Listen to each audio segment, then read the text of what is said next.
tentative budget meeting.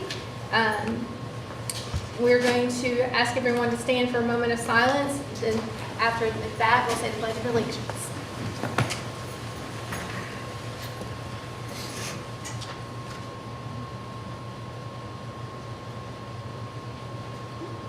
And the pledge?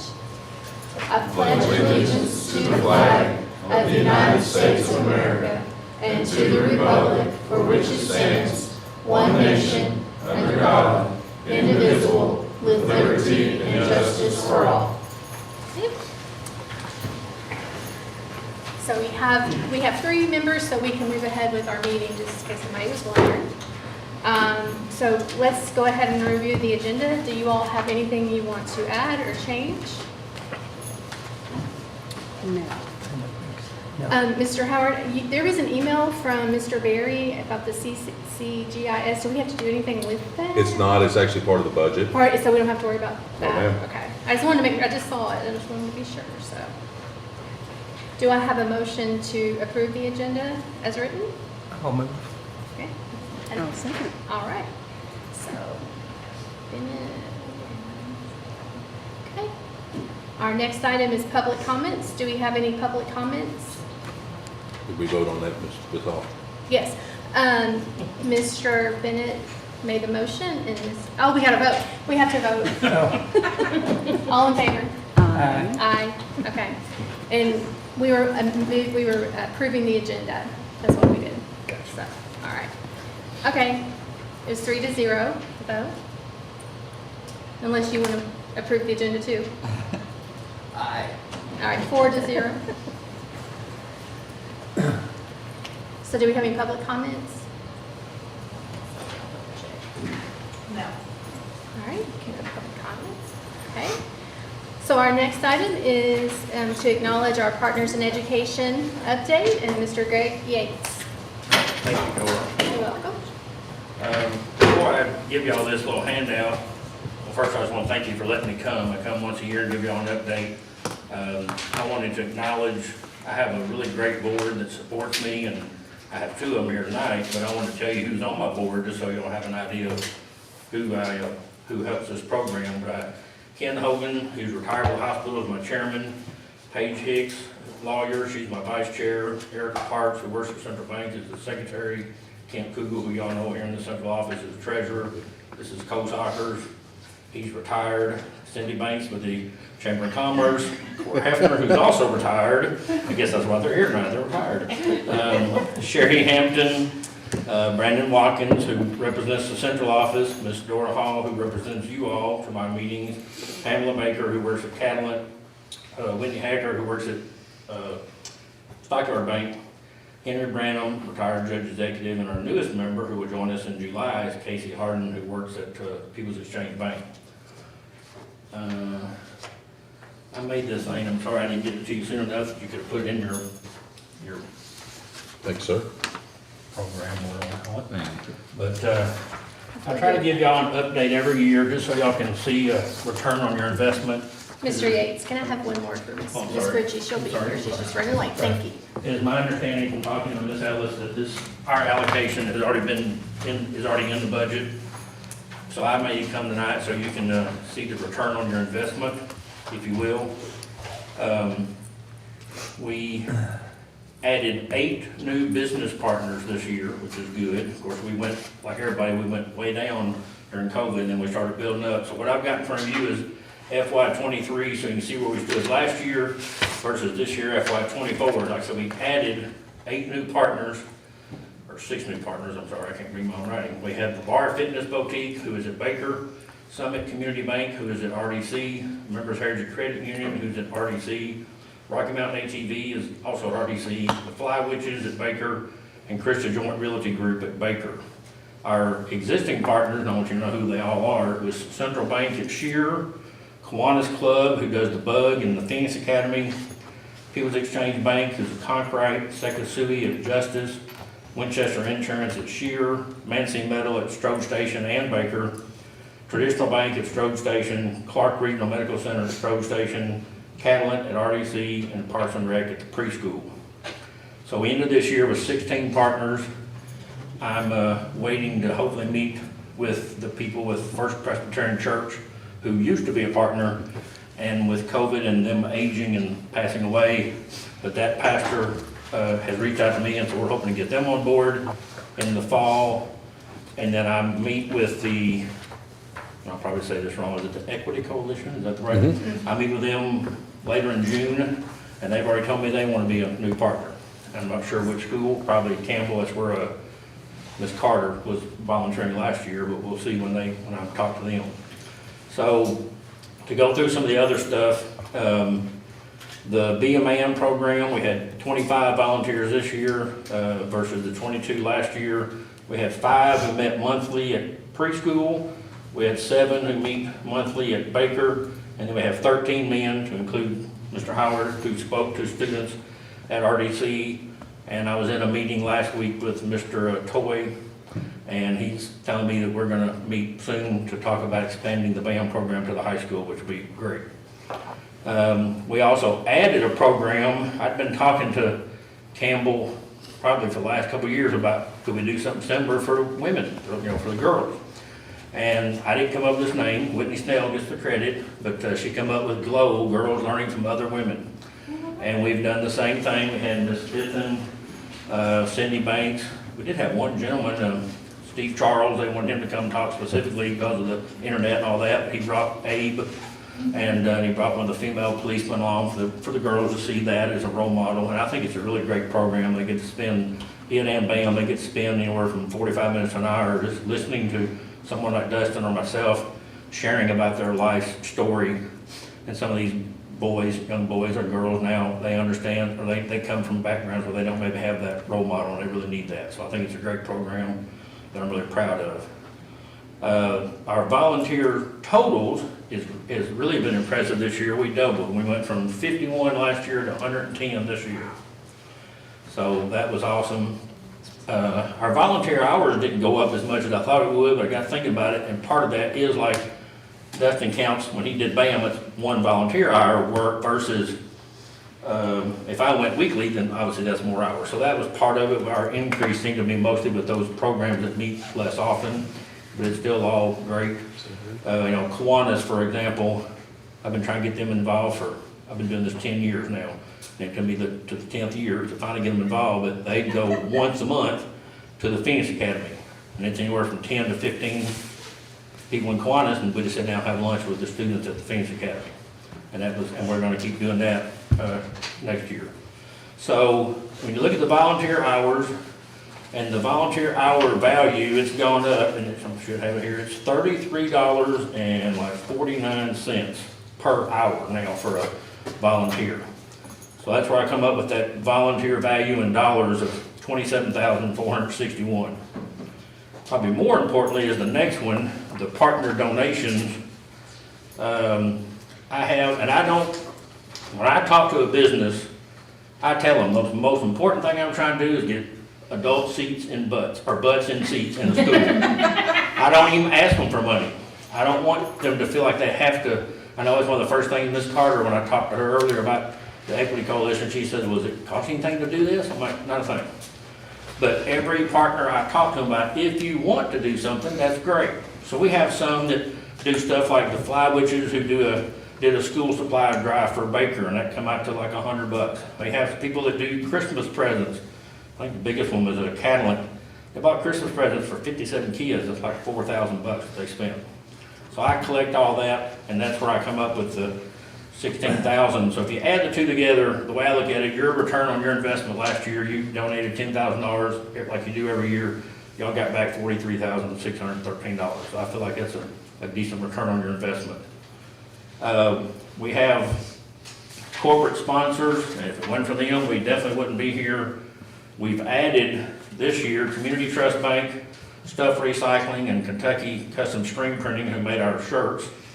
And then the other ones we've always had is Rotary Club, Catalan, Clark Regional Medical Center, People's Exchange Bank, Traditional Bank, Central Bank, Fugate Law Office, Murray Herring, Petrie CPA, and of course yourself. And then there it shows what we had in our Good Giving Challenge. And if any of you are not aware of the Good Giving Challenge, it takes place every first week of December, and the Clark County Community Foundation matches every dollar for dollar what we raise. This year was up to 8,500, so that really helps a small organization like us. So we raised 27,691. And then the last two things I want to mention was BUG, and if you're not familiar with BUG, it stands for Bringing Up Grades. It's a Kiwanis International program, and so I'm a member of the Kiwanis Club, and Betty Behrman before me, who was the director, was also a member. She's the one that started it. But we work in conjunction with the Kiwanis Club, and the Bringing Up Grades program, we go into third grade classes in Justice, Conkright, and Shear, hoping to get back in stroke. Basically, as you're probably well aware, third grade, the first year students get a letter grade. So what we do is go in and we talk to them about the BUG program. It's an incentive program. So when Ms. Hall starts out the first semester and she's got a D in reading, and she makes a C the next time reading, she gets a reading bug. It's like a bookmark or something like that. The next semester, if she had a D in math, any other subject, we'll give them a regular bug, same thing. The next month, next 9 weeks it goes up, they get a bug award. And then if you have people like Ms. Simpkins here, if she's straight A student and she's willing to help other classmates, we call her a super bug, and we give them 2 things normally. So we do that each grading period, and then at the end of the school year, we usually throw them some kind of a party. And the best part about it, I will go to Walmart and usually a kid will come up to me and go, "You're the bug guy." So that just makes my day. And I think it's a great program and it helps them get used to grades. And then the last one is Bugs for Books. It's a program we started years ago, and then the PI board normally has allotted $3,000 toward this, but the last 2 years, FY23 and 24, I was able to get a grant from the Steel Reef Foundation for $5,000. And we take that, split it up amongst the 4 elementary schools, it's like $850 each, and then Baker, we give them $1,600. And the FRCs take our money, create a voucher system so that students who cannot afford to get a book during the school book fair will get it for free. So I'm not sure why the numbers went down, although I do believe, if memory serves me right, I should look this up, in 23, one of the schools, I think, took some money of their own and added it, so it actually was maybe more than the $5 grand. Plus, I hate to say it, inflation, we buy less books every year with the same amount of money. Obviously, this next year, the numbers may go down some more because the PI board will have to self-fund it, and we'll probably have to go back to the $3 grand a month. But at least that 609 students got a free book because of that money that we was able to provide the schools. And I know the schools seem like they always appreciate that. And I know that was a lot, down and dirty, but unless somebody got any questions, I'll be glad to answer your questions. That's all I had to present. I'm wondering if we normally, in the past, like last year, did we make an acceptance of donating a certain amount of money to them? We donated $10,000, and that's also built In the budget, so we It's don't in have to the do anything with Okay. it? Okay, That's thank my you. Absolutely. understanding. Yeah, sorry. I do a letter back in January every year to Ms. Ellis, but then they want me to come here to do this. We want to make sure you celebrate all the things, really, that not only the Greg, but the board and PI in general just provides our students. And again, I just want to say to the group, thank you genuinely for your time more than anything. And you're making a gigantic difference in the lives of our kids, and we'll see the benefit of it down the road when they're mentoring other students, right? And the circle kind of I completes forgot to itself. mention, but Christy Bush has already reached out to me, which I've been attending the Pritchett Committee meetings, you have to, and my chairman with both Baker and Conkright, but Miss Bush reached out to me a couple weeks ago, and I'm waiting to hear back from Ms. Fort, but we're gonna try to help get people for their lunch buddy program. Good deal. And then, I'm still waiting to hear from Tammy Parrish, she's not here tonight, but she's somehow trying to get me involved with aftercare, so I'm not really sure what that's all Oh, it's about. exciting, yes. But, I'm waiting to hear from her on what we're gonna be We'll able to do. get back to you probably next week. Yes, sir. Okay. All right, anything else? No, I mean, I've been a volunteer since I think 2018. I think COVID, I might have missed a little bit. Right. But- So I've been a big supporter of POP before I even was on the board. So at my school, Baker, that's where I go, and I think that we that 1 hour a week makes such a big difference. They look forward to it, and they will hold you accountable if you miss a week. They want to know where you've been and why you weren't there. So I do enjoy that. Do you all have any questions for Mr. Gates? No, it sounds amazing though. Yeah. What about you? No, I'm good. Well, Okay. thank you, Thank you very Mr. much. Gates. And Yeah, thank Laura you. And Coos for coming. No, well Appreciate you seen. all. Now we're gonna leave and not have to listen to the budget. I've been there. Have you been there? Okay. Yeah. Thank you. See you guys, thank you. Thank you. That's my favorite part of the meeting. That's it, right? Okay, so our next item is student support services. Mr. Snell is gonna talk about consider approval of student accidental insurance for the 2024-2025 school year. The student insurance has gone up 6%, due to some loss ratios in the last 2 years. I've got the experts back here, Mr. Roberts, Mr. Neely, if you need to ask them any questions. This is one of the better policies out there from what I understand. The coverage has not changed from last year, well, this year to next year. Okay. So you said is this kind of across the board, like most insurances and other school systems are going up the same amount? Is that? What I I understand. can help with that. We partner with Danny. We insure 160 schools doing student accident insurance across Kentucky. Yes, it's not as bad as the property and liability, but this part is tied to healthcare. And the number of claims has been consistent. It's about 40 a year. A couple of years ago, we had a real bad loss year. There was, I think it's gonna end up at about 65,000. So we did shop with other carriers just to see if there was a better price out there. We received a quote back from Axis, which was 71,000. Zurich was 69,000. And the best price was the renewal at 63,706. I hate that it's an increase. We did shop it to see if there was anything better. It's just insurance. It's brutal right now. Danny can attest. Hopefully it'll get better soon, but you all are using it. Looking at your claims, 80% are athletic, 20% recess PE. So the fact that you cover all students up to $7.5 million, it's a great benefit that you all provide. Well, thank you for that summary and that you shopped around and you did try to make the best decision possible for us. Always. Yes. From where we work with so many schools, we always shop. And we have access to all the carriers, so That's we know wonderful. what's best out there. Does anyone have any questions for Mr. Snell or? I just want to thank these guys because I know other districts are even having trouble keeping insurance. Oh, wow. Especially in some other areas. I've got a text chain with 50 other superintendents, and again, these guys are doing a great job for us, so I just want to say thank you. Thank you. Okay. All right. Do I have a motion to approve the student accident insurance for 2024-2025 school year? Yeah, I'll make the motion to Okay. approve the accident insurance Okay, motion by Mr. for Dorsey 24-25. Second. and a second by Mr. Bennett. All those in favor? Aye. Aye. Passes 4-0. And Mr. Snell, you're going to talk to us about new school bus cameras. Yep.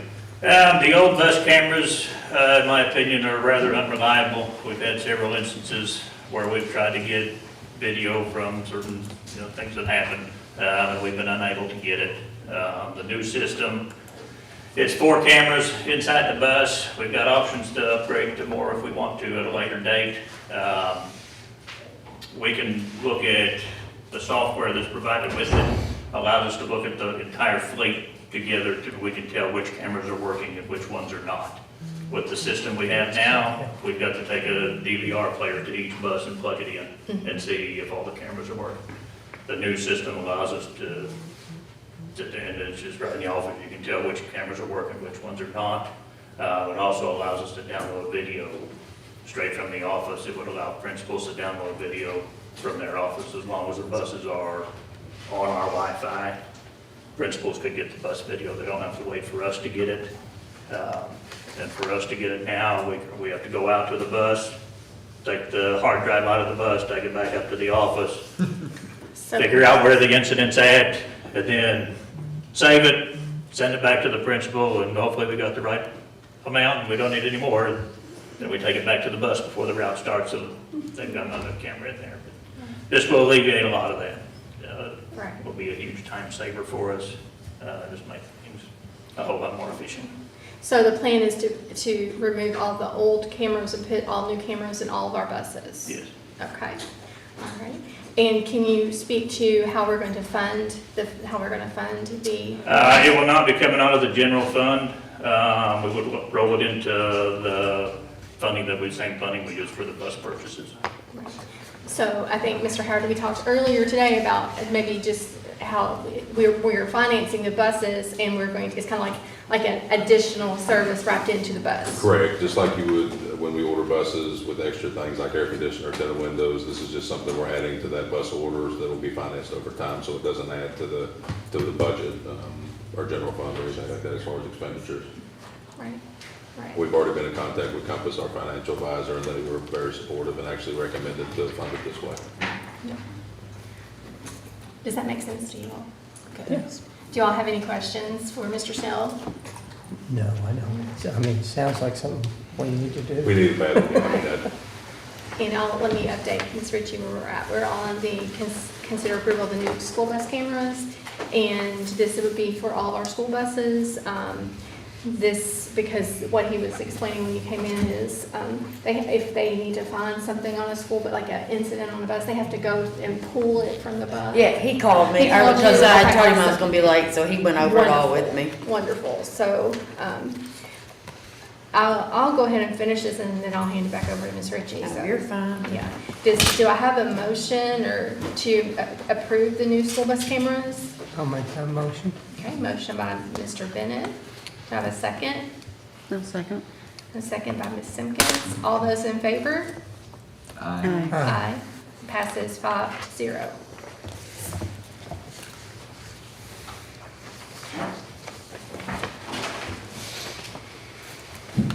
We are now at the finance update, and we got a hard copy. Okay. And this is from the PI information that was earlier.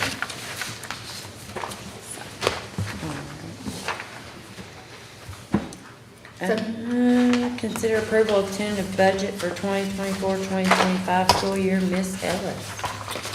Evening, everybody. So I wanted to first follow up on what was asked of me at the Tuesday meeting about checking on the Fifth Third credit card expenditures. So I did look into that. We did follow all proper procedures in getting purchase order requests ahead of time, getting the trips approved ahead of time. It's just the vendors who processed the payment were based in California. So those were actually our smoke signals trip and our JROTC trips that were approved for Gatlinburg and St. Louis, I believe, was where the JROTC was, but. Yeah, I appreciate you doing that. Absolutely. Because So it I just had kind of sent all you all that stick out. paperwork. Yeah, it did, it very much did, but that's why I didn't ping and, Yes, looking odd, just because we knew the paperwork attached. Exactly. When we processed it was the proper paperwork. Okay, so here at the tentative level, we've added some funds. So if you, let me grab the clicker for you. Make it easier so he doesn't keep up with me.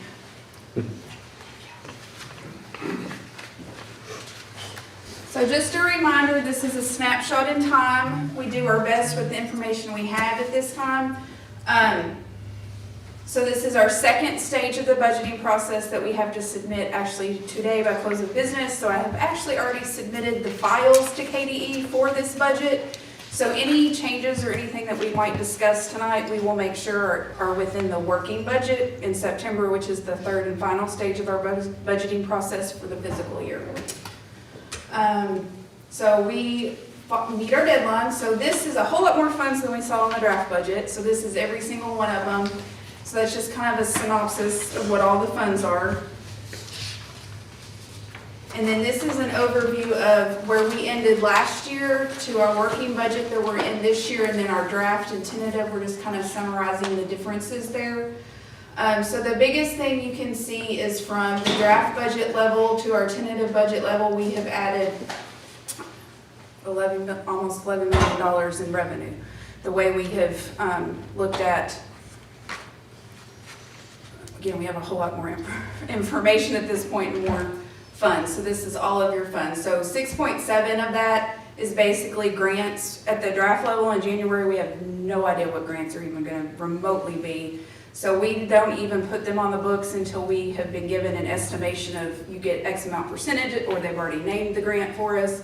So that's a big part of your 11 million is we've got 6.7 already kind of allotted to us that we know about. You can see based on legislation decisions that have been made, it has changed our general fund from 53 to 56. So we've got about 3 million more there, and that's based on kind of looking at our property tax dollar estimations and the SEEK increase based on those numbers that came out of legislation.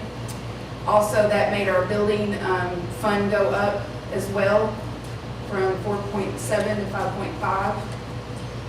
And then the food service, we kind of sat back and looked at her account again, and they are rolling really well. So they felt, kind of looking at the last couple of years of being back in school full-time after COVID, that she could raise that budget up a little bit. So that's a portion of where that 11 million for all of our funds has increased from. Any questions? So this is specifically the general fund. This is the big fund that we really kind of keep an eye on and talk about all year long, and what we kind of every month get an update when it comes to taxes and all of that. So we are right now, again, draft, we don't know much. We're very, very conservative. And so the biggest changes are our beginning balance. So now that we're closer to the end of the year, we can see kind of more where we've collected revenues, where we have expenditure pockets left over that we ended up not spending. And we're looking at more like 11 million rollover versus the 9.8. So that's good news in the sense of we don't spend money just to be spending it. We're very intentional with our funds. We might budget it out, but if it's not needed, we're not going to waste our money. We're going to make sure it's being used for what it needs to be used for. Right now, we are projecting that we are going to take the highest allotment that we can for our taxes, because that is allowed to us as a district, and that is one of our main funding sources. Now, in light of Tuesday night, we will look at the best scenario that we can for our community and for the school district. It is the largest funding source for us. So that is how we educate our children, is from the tax dollars. So, but we also don't want to put hardships on families. So we will absolutely, I got all of the real estate assessment numbers from Ms. Brady last night. So we have just not had enough time to run, now that we have the actual assessment value of the property, to run that and see what that looks like. But we are going to run those numbers, and we're going to talk with Compass, and we're going to try to work out a plan that is best for everybody, and kind of talk about that at a later date. SEEK is going up, one, based on property values go up. As your local goes up and goes down, that it affects your SEEK. So we are seeing that, and we're also seeing just the legislation decisions makes a huge difference in the pockets, all the pieces of the calculation that they've changed, and that's one of the other areas where our money in general fund is going up. So again, like I said, total general fund with all of that is up about $3 million. Again, when we get to the expenditure side, we're, any questions on revenues before I go into expenditures? I'm kind of running through it fast. But. So I'm really glad that you're looking at the property values and that sort of thing. Do you know if the whole county was assessed, or was it just certain sections? Typically, it's done in quadrants. I would assume that that is how Ms. Brady is doing it, because that's how most counties and how it has been done historically. Okay. I'm not 100% sure which quadrant she is on at the moment. I'd have to ask that. I don't know that off the top of my head. I know my house was reassessed. I know where I live at. So that is the area district in my district too. Is that what I am? Yes. It's been a long day. District 2. District 2. Right. That includes a lot of the neighborhoods that are and quickly building houses back there, and just all of those. And I know that some of the values went up a lot more than like in a year. So I just, I want us to be thoughtful, Right. as we get Absolutely. closer to setting that rate. Absolutely. So, You said that she just got you the numbers yesterday? Yes, so last night she sent me what is called the recap, or the document that's like the preliminary that she sends to the state. It's not been certified yet. That's not done till closer to August, honestly, right after we send our report in for us too. But the actual assessment numbers of what she has valued property at, I got at 5 o'clock last night. So I have learned about this recap report. I'm going to be honest, I did not know about it. I went to a training, so this is, again, investment of your dollars when you send people to professional development. We learn things that help the district, so I have learned about this recap report. And actually, it should be available, there's 2 rounds of it that she submits, and the first round is in April. And then the second one, she just certified yesterday. So she sent me the second recap that she had certified yesterday to the state. Well, I say certified, but that she sent. So I can get the first recap in April. So I'm going to follow up on that next year, make sure that we have that first recap in April so we can have better numbers at our tentative level for our tax dollars and our rate, what our rate would possibly be. Well, that's, I mean, I was just confused as to, she came and spoke Tuesday, but hadn't gave you any numbers to look at to No, I did present not have that. any. Right, if it doesn't really, I didn't really understand that. I do have them now, so we will look at that and bring that information back to you at another one. Appreciate it. Well, yeah, I mean, you couldn't, I mean, that's 5 Yeah, I o'clock already have the budget and yesterday. everything built, and again, every year it's been on assumptions, and all honesty, we assume the best we can assume, but I'm very excited that next year, that will not be an assumption, that will be numbers, so I'm a numbers person, so that excites me. That's what I've been doing all day is spreadsheets. So, okay, any questions on is that all on revenues, and we'll start on expenditures? Okay, so the biggest side of our expenditures on general fund, we're pushing the mark of 85% in salaries and benefits.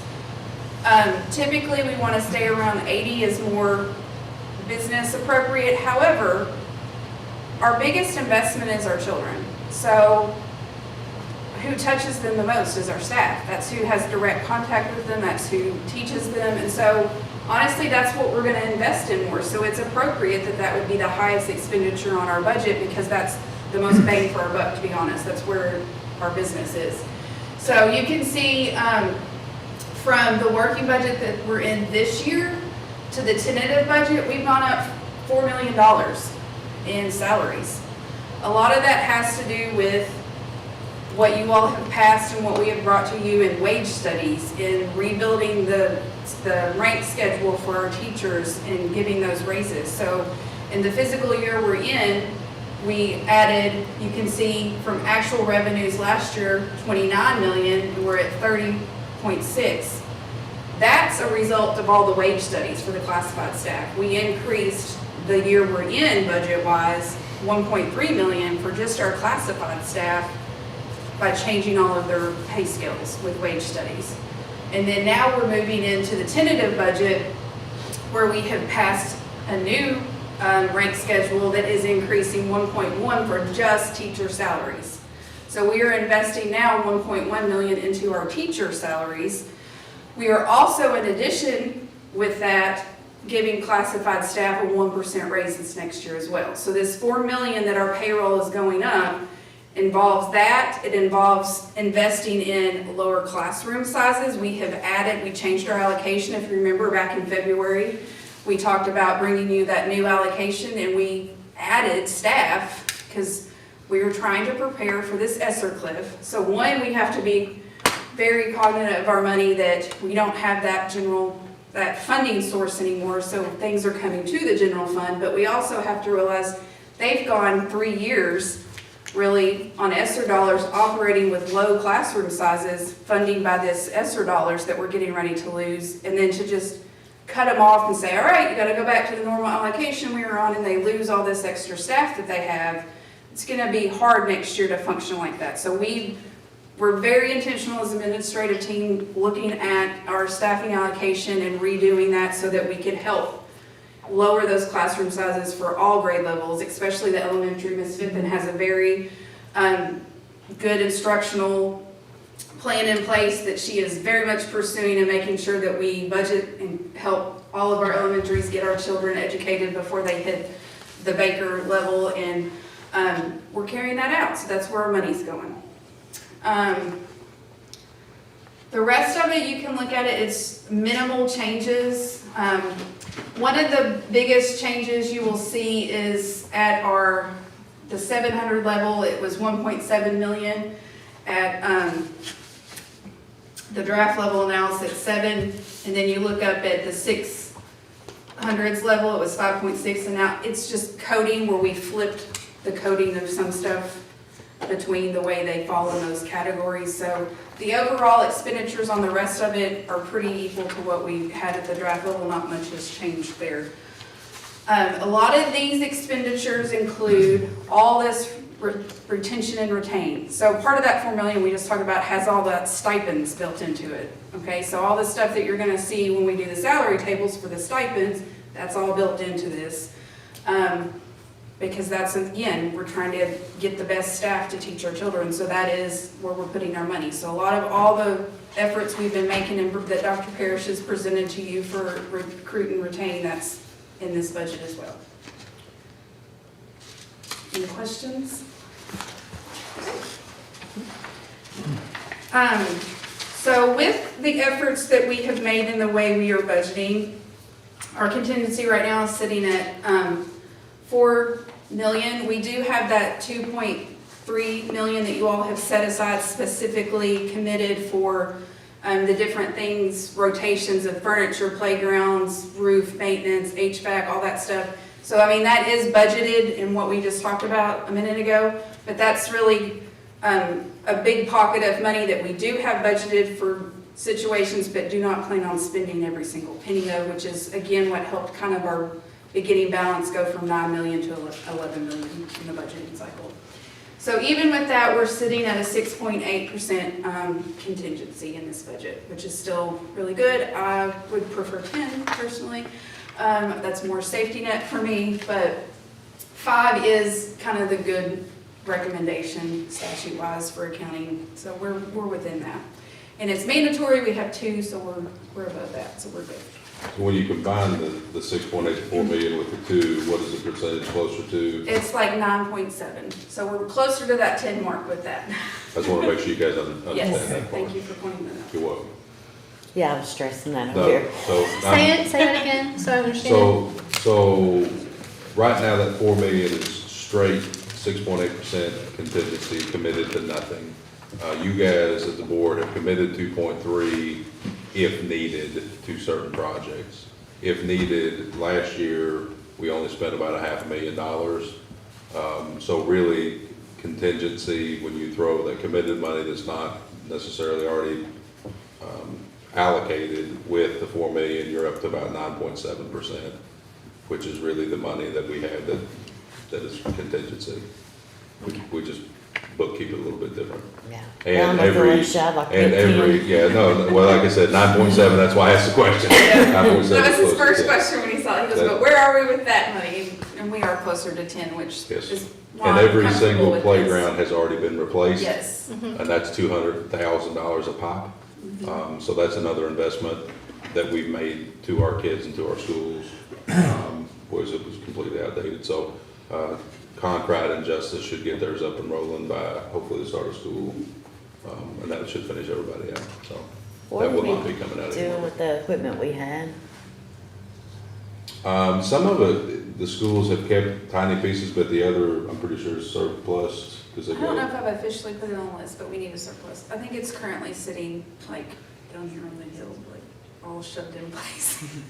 To the playground graveyard at Williamson? But we'll surplus it. Yeah, Some I of need it to, I'll doesn't put that on the survive June meeting to officially demolition of surplus it. all the Because the company equipment. does that, so. That's like anchor board. And so by the time we get out of the ground, it bends, or, I didn't know if any of it would be salvageable to where it could be donated, or, we can go through it as we're going through that, making our list. I mean, most of it will, whatever can be, we can make sure that that happens, or probably a lot of it will go for scrap metal, and we get a little bit of money back in the general fund for that, but depends on the condition of it, obviously. yeah. We just have some empty parks sitting around that Yeah. Yep. Yeah, could we- possibly use some playground equipment. Absolutely. Okay, so Fund 2, this is our grants. So again, like I said, at the draft level, we don't really put any grants in because I know nothing at that point, but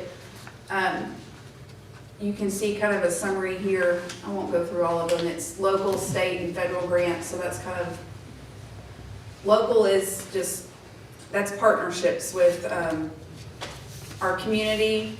We partner, they partner, so we all have a pretty good relationship working back and forth between different organizations within the community. Right now, we don't have any specifically on the books, but you can see some of the ones that we've had in the past. So this would be an example of the grant information, the email I sent you guys about today, where we got $50,000. Yes. That would fit in here, it's just not Yeah, in so here it yet would be because listed, we but I just didn't found out know about today. it. And to So put if you this haven't out. read that, Yeah. to go towards our summer programming, Awesome.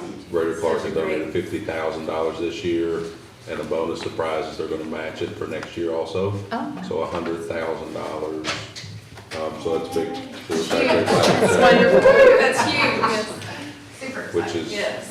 which is huge. So we're thrilled, Yeah. but that's not on here, but that would be an example. Yeah. But some of the ones too that were not in any presentation, because they've happened since the working budget, is there are a couple grants up there for STEM. So that's a big program that we're getting started in our innovation center. We've hired 2 STEM teachers and they're being grant funded with local grants that we received. So, like I said, partnerships. We've got partnerships all around everywhere. It's great. So I'm not gonna go through any more details on that unless you all have specific questions. This is the year that we are gonna see, no more ESSER listed anywhere. This is the last year. ESSER is going away 100%. Thank goodness. All that reporting. It's a lot of reporting.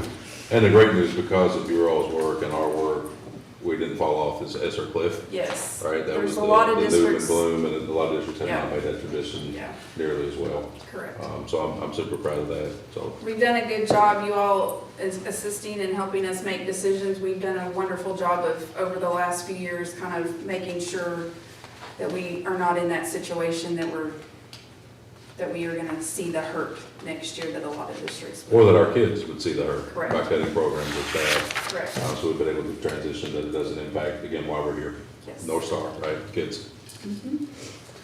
Okay, so Fund 22 and Fund 25, these are our activity accounts, and there are no budgets in them until money is actually collected.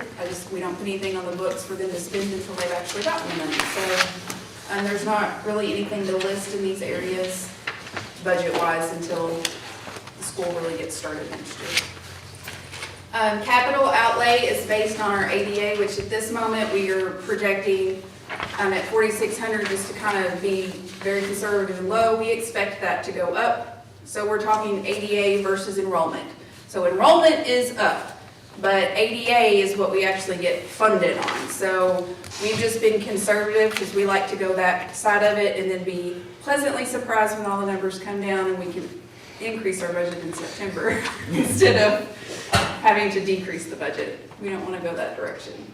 Now, can yes, you ma'am. remind me, is the 4,600, is that for each child for the school year, or? No, 4,600 is the number we are projecting. Of It's children? actually 43, I don't have that in front of me, 4,350 for next year? 4350 for next year.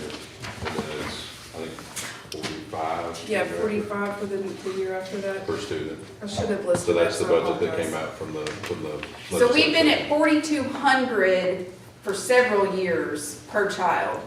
But in the recent legislation, the next 2 years, we will go up. Next year's 4,350, I believe, and then 45, that he said. So, but the 4,600 is the count of attendance. And we're being very conservative with that. Yes, it's very conservative. Ms. Fitz and I got numbers out this year that are high already. So tentatively, I would see us growing by at least 200 kids at least for next year. We got them enrolling constantly. I just don't want to I don't like to overpromise and underdeliver, so we're going to be super conservative on that.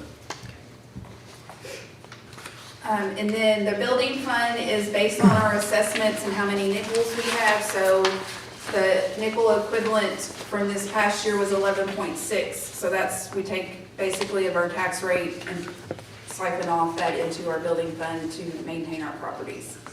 And that's also where our bonding capacity and everything comes from as well. 400 is our debt service on our bonds. So what we have bonded, this is our debt service to cover those. They're 20-year bonds for our property, 10-year bonds for KISTA, which KISTA is actually on our general fund for our buses. And we're actually going to do a different way of bonding for our buses this year because they have opened up the market for us to be able to do different stuff.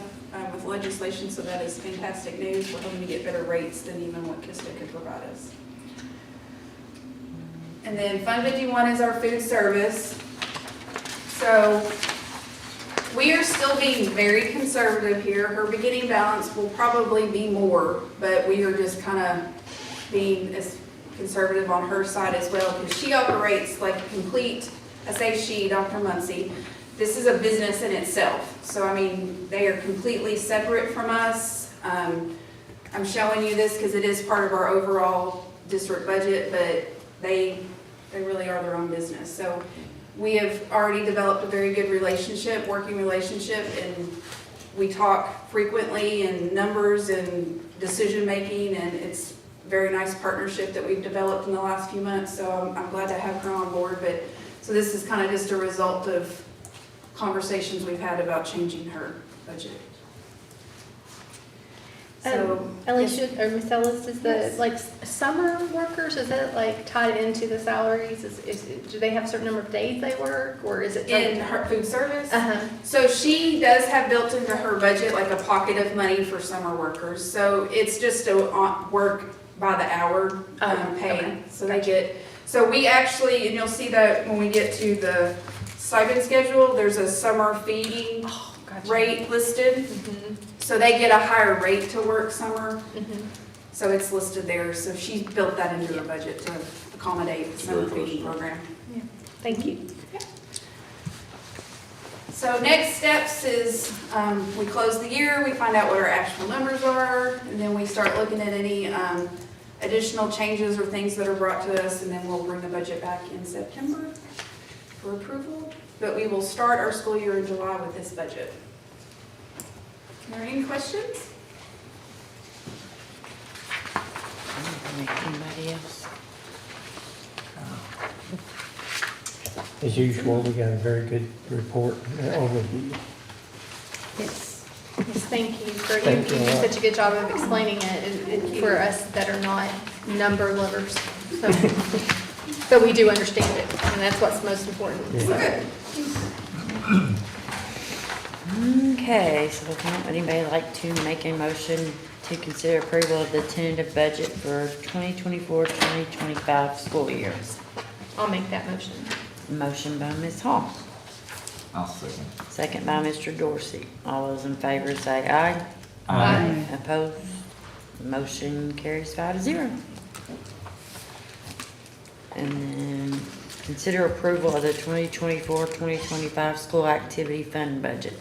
So one of the Red Book requirements is that all of the schools create these individual account budgets and principal combining budgets and have them submitted to me May 1st to be able to, for this deadline of May 30th, approve, have the board approve. So this is just a formality of, they have all completed their documents in a timely manner and submitted them. So this is for your review to see kind of the activities that are planned for next year. Again, this is a budget, so it doesn't mean any of it will happen in quite the manner that it is specifically listed, because we're just trying to pre-plan. But it gives the sponsors and everybody thinking about their activities for next year to make sure that they get things submitted timely. So we just need an approval for them. All right. Anybody like to make a motion? I'll make that motion. Motion by Mr. Bennett, I'll second. second by Ms. Simpkins. All those in favor say aye. Aye. Opposed? Motion carries 5-0. Consider approval of 2024-2025 pay schedules and extra services.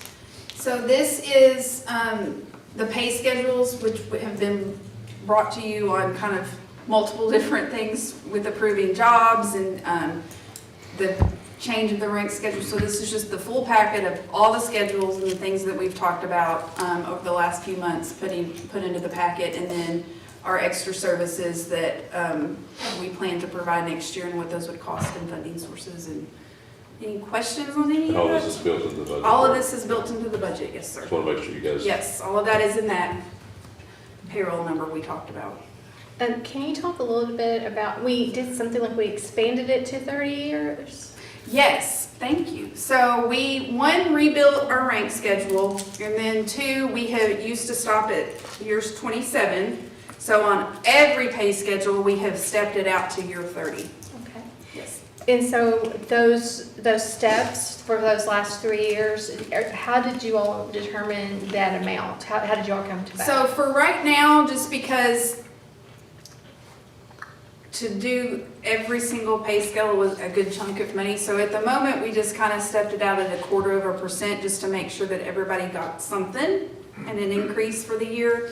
It's something we've talked about going back, and once we kind of have the budget settled from all the stuff we've done and see where our numbers fall out, we could possibly in the next school year increase those last 3 step percentage wise. Okay. Do we have a lot of staff who are in those last 3 years? We have about, I think we looked at it was about 50 or so. Okay. It was a good little chunk of money. We ran it a couple different ways, and with doing the 1.1 million, and when we were building all of these, we didn't have final numbers from legislation yet at the time when we were kind of reviewing everything. So, I mean, but that is definitely something, if the board wishes to look at a different percentage that you'd like to increase that, we could definitely look at that and bring that back at another meeting. What do you think, Mrs. Mitchell? Yeah, I think that's something we need to look into, if you don't care, Okay. and bring it back. Personally, I don't know where, I'm just gonna vote, but on that, but yeah, I think that's something that definitely, I think it kinda got overlooked, but like you said, you had so much going on, and it may be something that we might need to go back and address now. Is that something on all pay scales, or just classified staff, or like every pay scale you want them to be looked at? Because 1/4% to your staff on your rank schedule is a whole lot different than 1/4% on your hour. We just kind of kept it consistent, but Right. I mean, it's a big difference You between the two do groups. both, and just bring it back and let us see, I mean, crunch the numbers and kind of, but like I said, I mean, I don't know if that's what you all are thinking as well, or, I mean, 30 years is a long time to hang out in Clark County for us not to show some kind of appreciation. It's kind of, so, and I'm thinking about like in my profession, you generally have a range and you get cost of living, and sometimes you do you do end up at the top. So is that kind of what this is equivalent to? I just want to make sure we understand what we're talking about. No? Okay. No, not, I mean, It's totally different, so, Yeah. okay. I think bringing it back to us would be. I mean, I would love to be able to say a step raise every year covers cost of living, but we know that that is just not No. even feasible in this day and time right now. Cost of living is increasing 8 and 9% a year. Oh, We just absolutely. can't. No. I mean, that would be the goal of a step raise, in all honesty. I mean, that would be the ideal reason that every year you get a step raise to cover cost of living. But, and I think even the retirement is a 1.5 cost of living increase. I mean, so that's really kind of, even at the retirement age, when they've hit that, and that's been increased, I think, just in the last few years too. It used to be lower, and they've been petitioning legislation to give them more money to increase the cost of living there as well. So, I mean, that is the goal of a step. Every year you make a little bit more, but we could not even possibly cover cost of living, so. I think that was probably me thinking old school, so just, Yeah. yeah. It would be lovely, and in private sectors, that probably is. Every year you get a bump in your pay, and it does cover cost of Right, living. and like I said, till we get to this point in the year, we're kind of shooting Yeah. in the dark, and we guys told you Yeah. about that in the draft. Yeah. We had never, in the history of Clark County, if you got to 27, when you got to 28, you made 27. When you got to 29, you made 27. When you got to 30, guess what you made? That's what you. 27. 40, guess what you made? 27. So, we just wanted to do something, see where the numbers fell out. Right.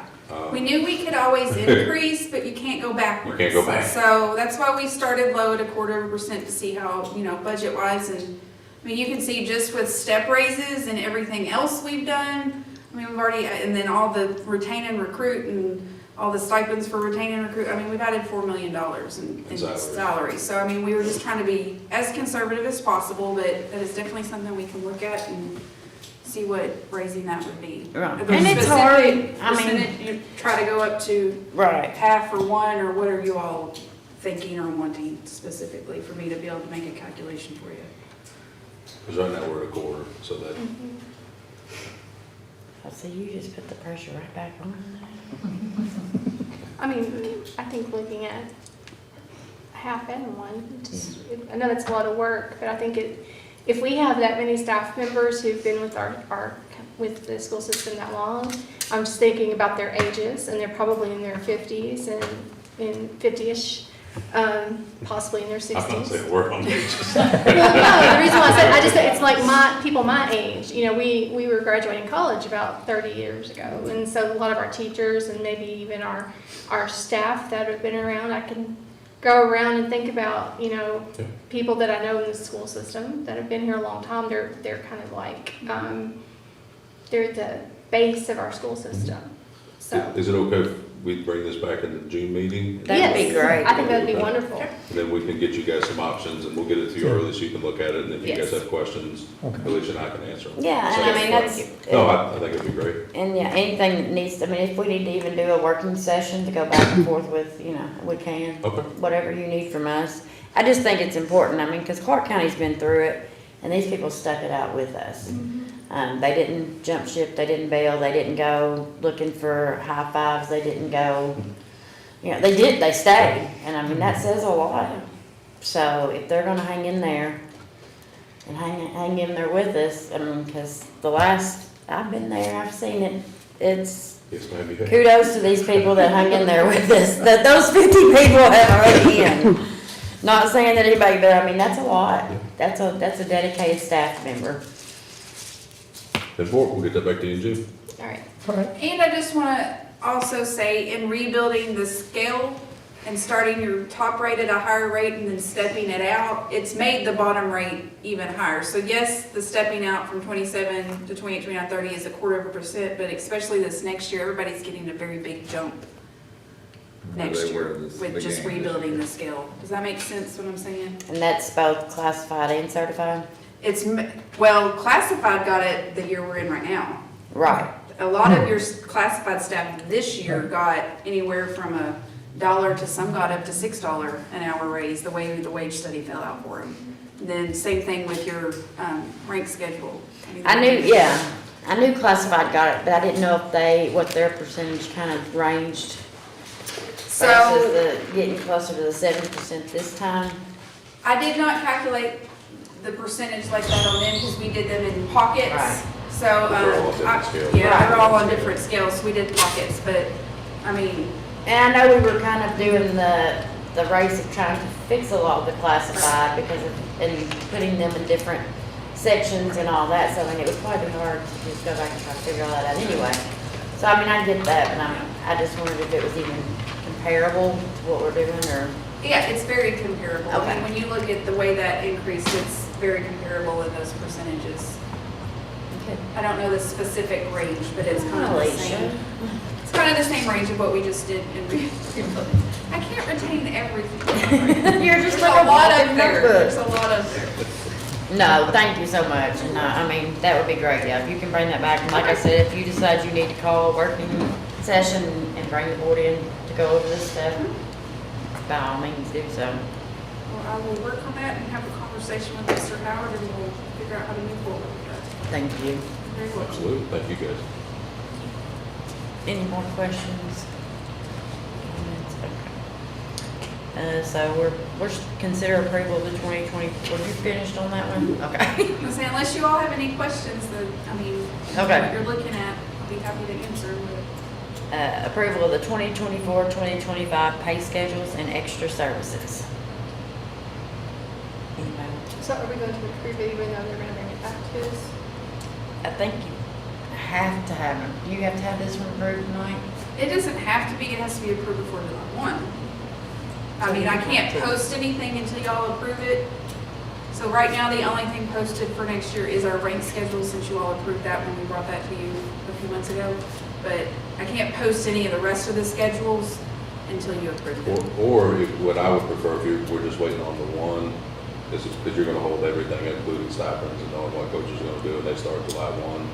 You could approve all of them except if it's a classified, or you could approve them all, and then we just take the other one back and amend it. Yeah, so I mean, you could approve them as is, and then if we choose to make a decision based on the numbers we brought, we just bring that all those schedules back to you with the new numbers and Can you approve them not- again in June. Put that in there, that wording, that the others, that the year 30 schedules will be brought back. Yeah. Yep, absolutely. On that, 'cause Yeah, that's, that works for me. just do that, will you go with that, Dora? Yes. Yeah, 'cause we can amend, that won't be difficult at all to amend what we passed tonight. Yes, so I make a motion, I make sure I do this right, Alicia, to consider, or to, for approval of the 2024-2025 pay schedules and extra services for, while bringing back year 30 for classified and certified, is that what we said? I would do them all, yes. Okay. At the June board meeting, regular board Regular meeting? board. Okay. Does that sound I good? think it's the 25th. Okay. Yep. All right, so that's my motion. Second. All right, second by Mr. Bennett. All those in favor say aye. Aye. Opposed?